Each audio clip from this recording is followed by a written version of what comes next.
Bueno, pues Centro Impulso y con José, que vamos a estar. Y vamos a hablar sobre la integración sensorial, cosa importante que a lo mejor desconocemos, no a lo mejor, sino que desconocemos sin duda alguna, ¿no? Y bueno, yo le voy a plantear algunas preguntas de las que nos podemos hacer todos. José, muy buenas. Me alegro de verte. Muchas gracias, igualmente. Gracias por tenerme otro día aquí. Bueno, en principio, ¿cómo se explica la integración sensorial en estos casos a los padres que nunca han oído hablar de ella? Pero yo ya lo extiendo incluso para todos. Sí, pues tú mismo lo has dicho, ¿no? Todavía la integración sensorial es una gran desconocida y es algo súper importante en nuestro día a día, ¿vale? La integración sensorial es un proceso por el cual tú recibes información de tu entorno constantemente. Esta información que proviene de los sentidos pasa a tu cerebro, tu sistema nervioso la procesa y da una respuesta. Por ejemplo, tú pones la mano en la vitro, ¿no? Tu tacto, tus sistemas táctiles perciben ese calor. Eso lleva a tu cerebro y tu cerebro dice, te vas a quemar. ¿Cuál es la respuesta? Quito la mano. Eso es un ejemplo muy fácil que todo el mundo vamos a entender de lo que es el procesamiento sensorial. Nuestro día a día está cargadito de inputs sensoriales, de procesamiento y de respuesta. Lo que pasa que ya lo tenemos integrado y adaptado. Por ejemplo, el hecho de abrir y cerrar una puerta, de subir una escalera, de mover algo, todo eso está cargado de sensaciones que procesamos y ejecutamos. Las tenemos integradas y no nos supone un sobreesfuerzo. Cuando es una situación nueva, es cuando nuestro cerebro hace un sobreesfuerzo para crear un aprendizaje y dar una respuesta nueva, una respuesta adaptada para poder funcionar. Entonces, el procesamiento sensorial es lo que necesitamos para poder funcionar en nuestro entorno y con los demás de forma autónoma, de forma adaptativa. ¿Cómo se evalúa la integración sensorial? Bueno, por lo que estabas también explicando, ¿no? La falta de ello, ¿no? Sí, mira, a lo mejor para entender primero cómo evaluarlo, vamos a entender primero los sentidos, ¿vale? Porque todos conocemos lo que nos enseñan en el cole de los 5 sentidos, de visto, oído, gusto, olfato y tacto. Pero tenemos 2 sentidos más. Bueno, luego a lo mejor incluso te añado otro, pero tenemos 2 sentidos más que son básicos y no los conocemos, porque no se ven, no son sentidos que tienes externos, ¿no? Están más internos. El sentido que a ti te permite conocer la posición de tu cuerpo, si yo por ejemplo te digo, mira, vamos a hacer aquí un jueguecito, cierra los ojos, estira los brazos, estiros, ciérrame las manos, levanta el dedo gordo. ¿Vale? Esto, por ejemplo, que estás haciendo ahora es gracias al sistema propioceptivo, que te dice cómo mover tu cuerpo sin necesidad de verlo. ¿Vale? Estos son los sensores que tenemos en los músculos y en las articulaciones. Entonces, cuando tú, por ejemplo, lo que he hecho antes de subir una escalera, a lo mejor la primera vez que tú ves unos escalones, los tienes que mirar y subirlos. Luego tú ya no vas a mirar las escaleras para subirlas. Tú sabes cómo mover. Por instinto, ya. ¿Sabes cómo mover tu cuerpo? Tienes un concepto de tu cuerpo sin necesidad de estar constantemente mirándolo. Para coger algo, para tal, en la cocina, que estamos constantemente. Eso es gracias a este sistema propioceptivo. Es curioso porque lo que estás hablando, por ejemplo, la persona que tenemos dificultad en la visión, cuando nos ponemos, por ejemplo, unas progresivas, voy a lo que es la mente, ¿no? Con lo que hablabas de los peldaños de las escaleras. Cuando nos ponemos unas progresivas nos cuesta adaptarnos. Haces como un reaprendizaje. Esto que dices además es súper interesante porque usamos muchas veces el ejemplo, cuando yo hablo con los papás, uso el ejemplo de, dices, ante un problema de vista nos ponemos unas gafas. Ahora cuando hablemos de lo que me decías tú de la evaluación, ante un problema vestibular, que ahora te digo ese sentido, o propioceptivo, usamos unas herramientas que corrigen cómo estamos procesando esta información para que funcione de forma apropiada, igual que tú te pones una gafa para que el sistema visual funcione de forma apropiada. ¿vale? Ahora te comentaré. Gracias. El otro sentido que tenemos es el sentido del movimiento y el equilibrio. Es el sistema vestibular. Yo creo que todo el mundo ha escuchado esto de que en el oído tenemos el equilibrio. Es porque estos receptores están dentro del oído interno. Entonces nos permite este sistema movernos de forma grácil, normal, fluida, ¿no? Si por ejemplo vamos caminando, si nos dedicamos a correr, si subimos por ejemplo una cuesta o bajamos una cuesta, tu eje corporal cambia. Tú cuando bajas una cuesta, imagínate, es como si te caías hacia adelante, pero este sistema te dice, no, tienes que, tu eje corporal, la gravedad te está tirando, mantente erguido que si no te caes de morros. Todo esto lo hacemos de forma, lo vuelvo a decir, inconsciente, pero es gracias a este sistema que funciona. Vamos a entender bien que nos permite hacer esto, incluso mantener el control ocular. Es diferente cuando caminamos, cuando corremos, cuando miramos hacia arriba, cuando miramos hacia abajo. Pues todo esto es gracias a estos dos, a este sistema vestibular. Que es el que no percibimos, como decíamos, ¿no? Sí, y este sistema vestibular y este sistema propioceptivo, como no los vemos y no es algo tangible, nos cuesta entender que puede haber un desorden. Y ahí es cuando, como dices tú, hay un profesional que tiene que valorar esto para ver qué está ocurriendo, ¿vale? ¿Cuándo valoramos, que tú me decías, o cómo valoramos? Sí. Normalmente valoramos porque... Con el déficit, ¿no? Normalmente valoramos porque, si imagínate una escala, una pirámide de desarrollo, un papá de repente ve que el niño no es bueno haciendo deportes, no sabe, lo típico que te lanza una pelota y te da y luego lo vas a coger, o tiene problemas de lectoescritura, o no se sabe vestir. Esto ya lo hablamos cuando hablamos en general de la terapia ocupacional. Ahí es cuando salta la alarma y dicen, ¿qué le está pasando? Y como hablamos, como es algo que no se ve y no es tangible, les cuesta mucho descubrir qué es lo que está pasando. Ahora, como la terapia ocupacional, por suerte, y la integración sensorial como herramienta se ha puesto más en conocimiento y más en auge, dicen, oye, pues consulta a un terapeuta ocupacional a ver si es que pasa algo. Valoramos estos sistemas.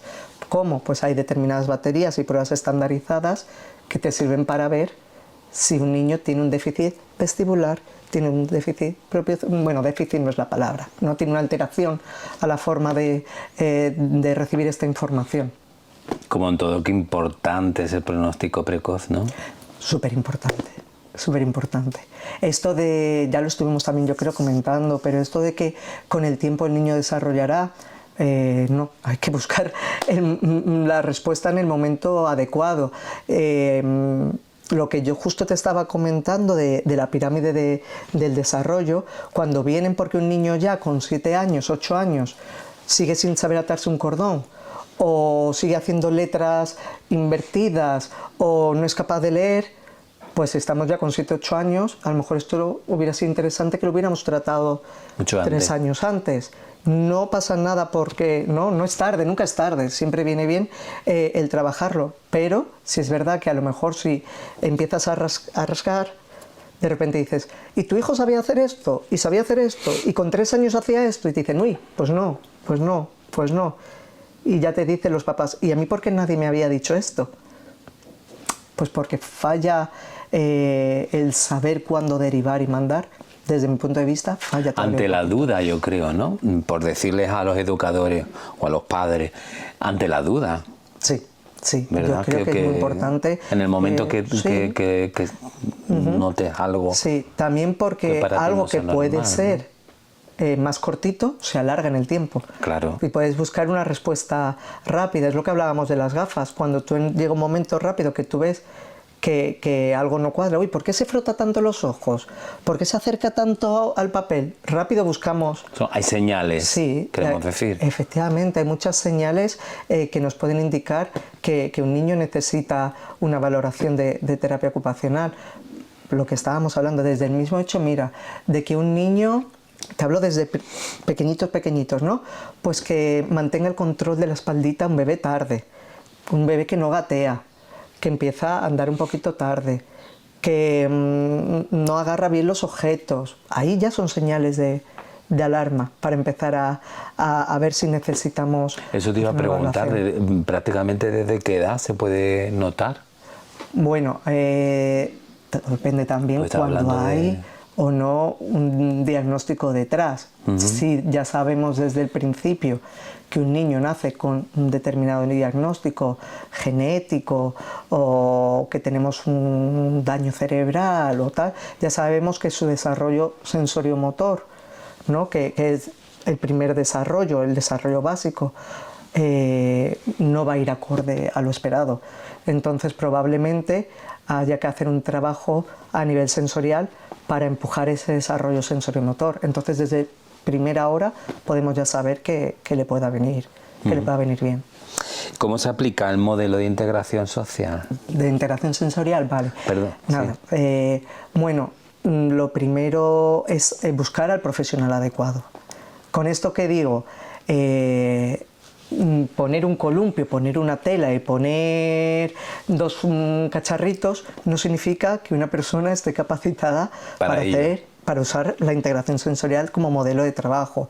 Lo primero es saber que es un terapeuta ocupacional, es decir, que tiene su titulación y luego que tiene su especialidad en integración sensorial. Estamos hablando de años de estudio, ¿vale? Porque, por desgracia, pero yo creo que eso pasa en todas las profesiones, hay gente que usa algo sin estar capacitada para usarlo. Yo veo mucho ahora que la gente hace talleres de integración sensorial y a lo mejor es, ¿qué te digo? Vamos a decir, un logopeda. Pues yo no hago un taller de desarrollo del lenguaje, porque no es mi campo.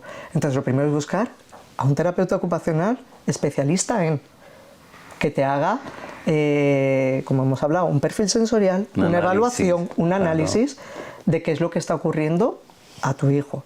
Y luego buscar, crear su plan de trabajo y las sesiones que correspondan. ¿Vale? No sé si te estaba respondiendo porque creo que me he ido un poco de la pregunta. ¿Vale? En sí, ¿qué es lo que causa ese trastorno sensorial?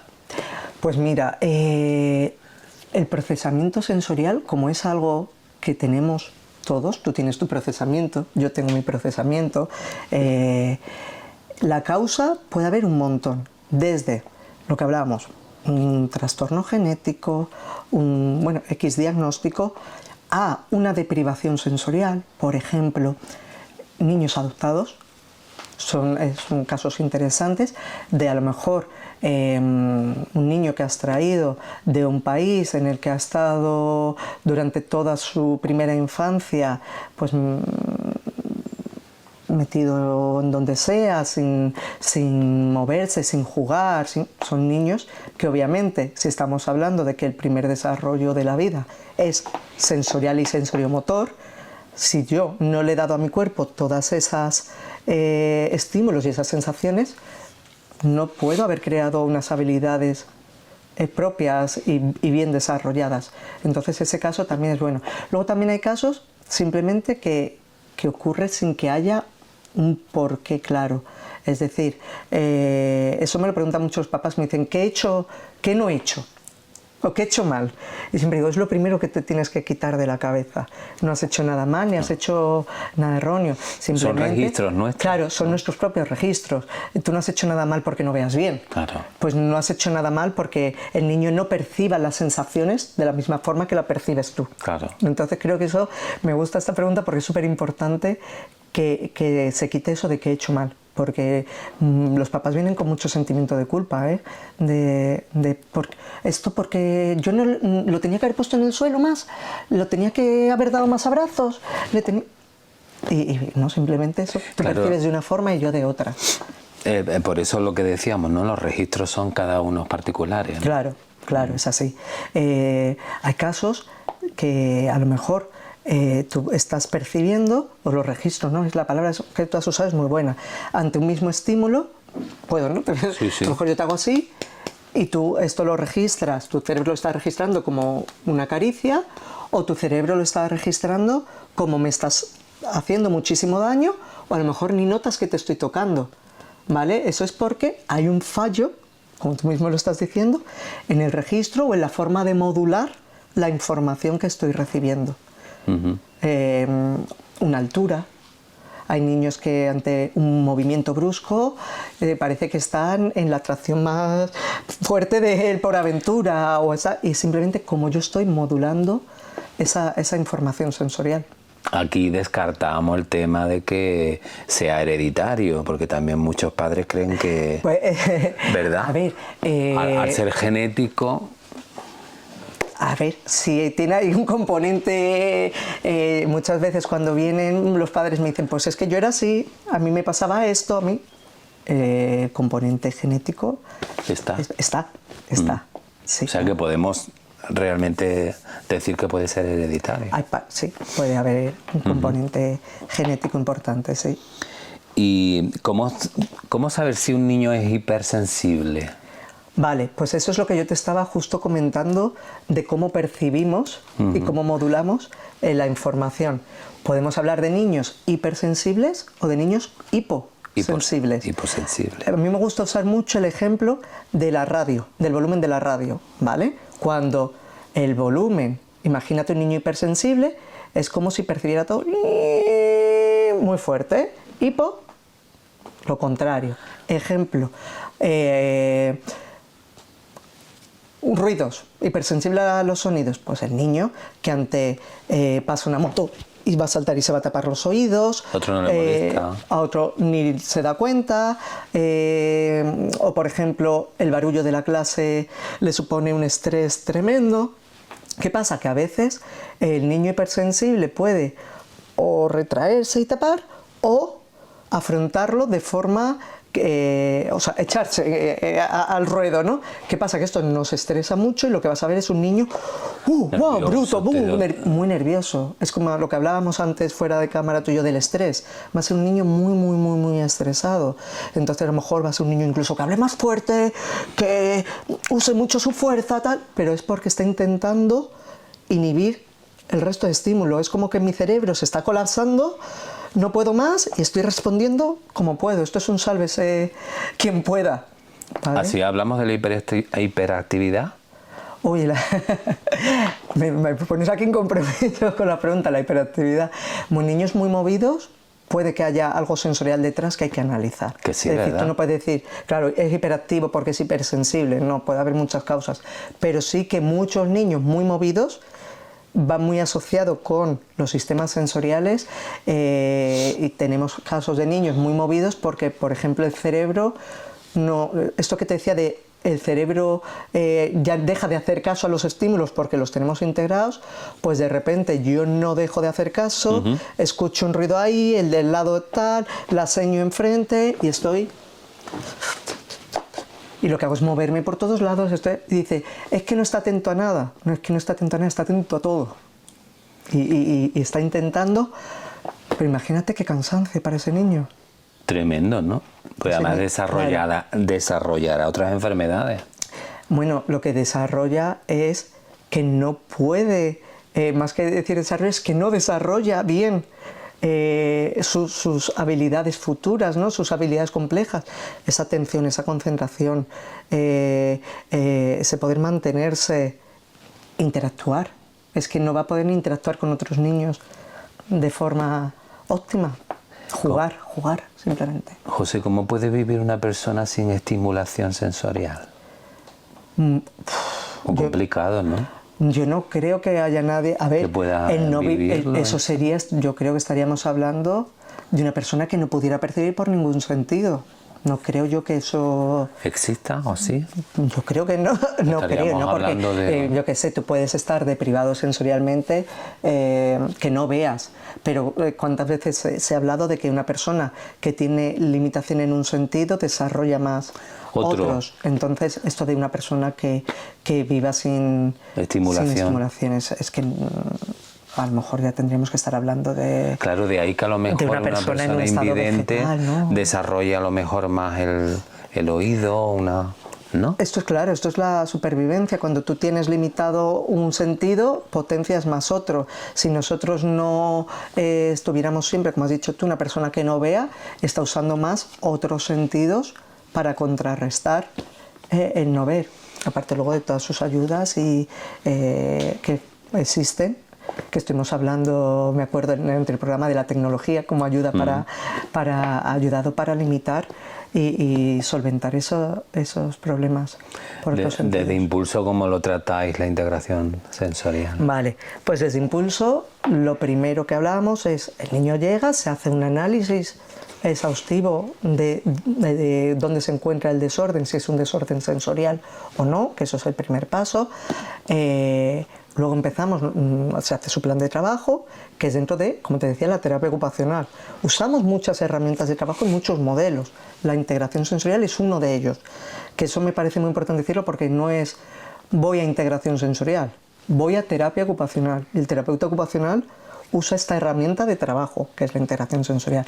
Luego, dentro de la integración sensorial, pues como ves, este tipo de sala. Tiene que ser salas en donde podamos movernos, donde podamos usar todo nuestro cuerpo, empujar, arrastrar, tirar, coger diferentes pesos, es decir, que hagamos un uso activo de nuestro cuerpo, tocar diferentes texturas, temperaturas, diferentes materiales, ¿vale? Todo eso es lo que, es decir, es como que vamos a explotar nuestro cerebro de estímulos, ¿vale? Para crear conexiones neuronales. Todo esto con tu terapeuta ocupacional, que es el que te guía para ver por dónde tenemos que ir. Pero muy importante, siempre con la motivación del niño, el querer del niño.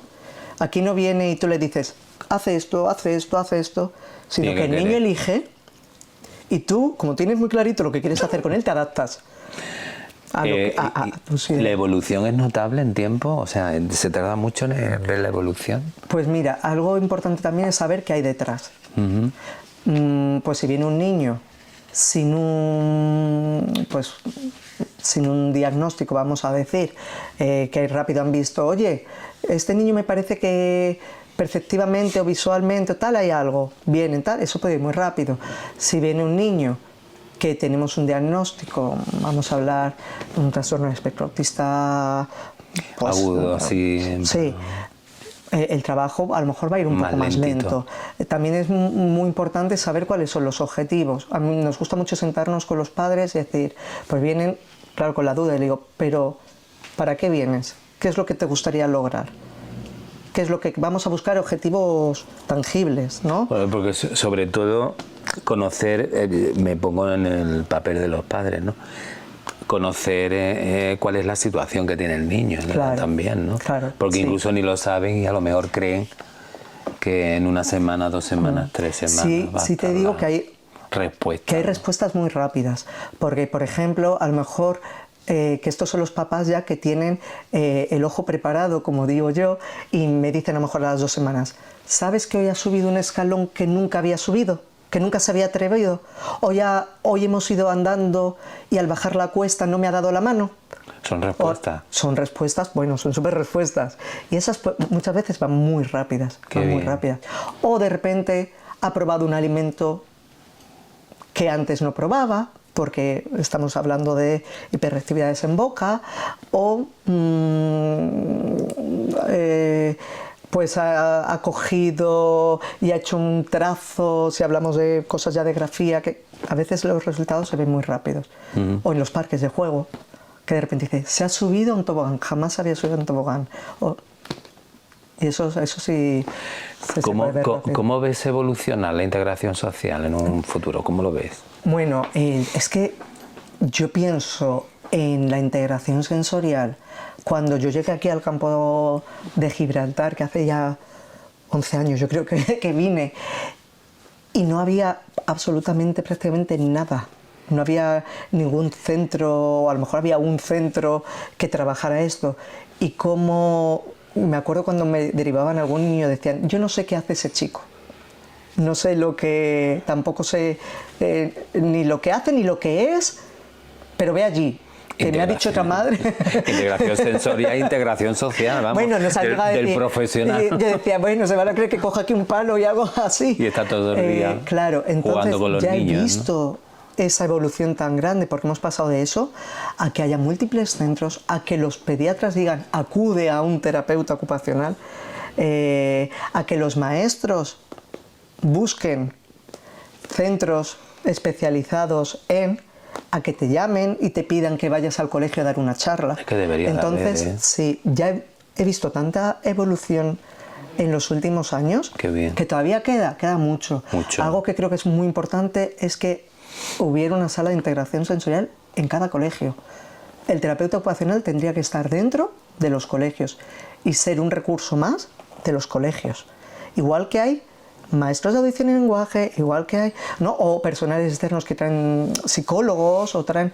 Pues creo que el terapeuta ocupacional es un pilar básico de la educación.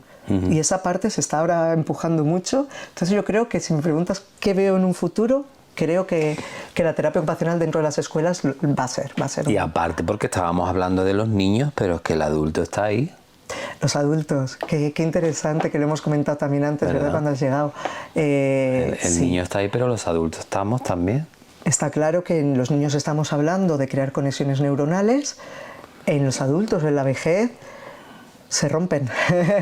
Entonces se rompen estas conexiones. Los bloqueos, hay un momento Sí. que tenemos bloqueo, no sabemos Sí. si estamos hablando de lo mismo, ¿eh? Pues en la tercera edad, por ejemplo, si nos vamos ya a los más ancianos, creo que todo el tema de la integración sensorial como herramienta para mantener las funciones de nuestros mayores es súper importante.